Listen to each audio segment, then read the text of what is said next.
We think that the use of technology to make wine more transparent is something that the consumer wants, likes, needs a little bit more of. We're certainly seeing companies in the market that are doing that now.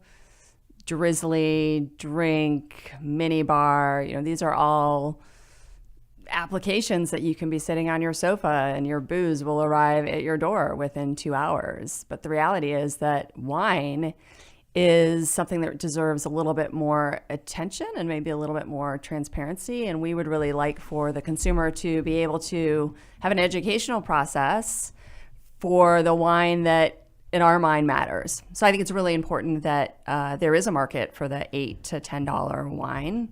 And the whole wine market is about $200 billion.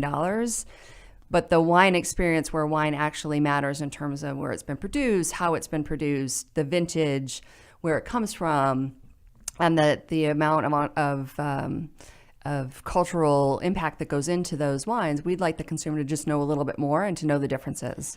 Consumers may or may not know that there are actually only 5 companies, at least in the US, that control almost 90% of the wines that get into the shops.